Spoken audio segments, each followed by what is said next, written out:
Hi friends, இந்த வீடியோவில் நம்ம என்ன பார்க்க போகிறோம் அப்படின்னு கேட்டிங்கன்னா, ஸோ நம்மளோட கமலஹாசனோட தக் லைஃப் திரைப்படத்தோட ரிலீஸ் தேதியை வந்து ஸோ நம்ம கமலஹாசனே வந்து முடிவு பண்ணியிருக்காரு அப்படின்றது இப்போ வந்து இன்டர்நெட் வந்து பெரிய பெரிய விஷயம் வந்து ப்ளோ ஆகிட்டு இருக்கு. அதுவும் நம்ம தமிழ் சினியில் ஒன் ஆஃப் த முன்னணி நடிகராக இருக்கிறவர் தான் நம்ம கமலஹாசன். ஸோ இவரோட நடிப்பில் லேட்டஸ்ட்டாக அந்த திரைப்படம் தான் இந்தியன் 2. ஆனால் வந்து இந்த திரைப்படம் வந்து எதிர்பார்த்த அளவுக்கு ஒரு வெற்றியை தரல அப்படின்னு கண்டிப்பாக சொல்லி ஆகணும். ஏன்னா வந்து திரைப்படத்திற்கு வந்து ரசிகர்கள் ஏகப்பட்ட ஒரு எக்ஸ்பெக்டேஷன்ஸ் தான். அந்த திரைப்படம் வந்து அந்தளவுக்கு வந்து ஓடலை அப்படின்ட்டு நம்ம கண்டிப்பாக உண்மையை சொல்லி ஆகணும். இன்னிலேருந்து அடுத்ததாக வந்து இவர் ஒரு மணிரத்னம் இயக்கத்தில் தக் லைஃப் அப்படின்ற திரைப்படத்தில் வந்து நடித்து முடிச்சிருக்காராம். அதை இந்த திரைப்படத்தில் வந்து இவர் கூட இணைஞ்சு வந்து ஒரு த்ரிஷா, ஐஸ்வர்யா லட்சுமி, அதுக்கப்புறம் வந்து ஒரு சிம்பு, இந்தமாரி இந்த திரைப்படத்தில் ஏகப்பட்ட பேர் இந்த திரைப்படத்தில் நடிச்சிருக்காங்க.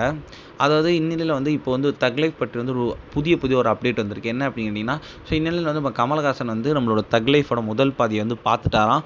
ஸோ முதல் பாதி வந்து ரொம்பவே கமலுக்கு வந்து பிடிச்சிருக்கான். அது மட்டும் இல்லாமல் இந்த திரைப்படத்தை ரிலீஸ் தேதியை அவரே வந்து முடிவு பண்ணியிருக்காராம். அதாவது டிசம்பர் 20 தக் லைஃபோட ரிலீஸ் தேதி அனௌன்ஸ் பண்ணிடலாம், அன்றைக்கே ரிலீஸ் பண்ணிடலாம் அப்படின்ற மாதிரி சொல்லியிருக்காராம்.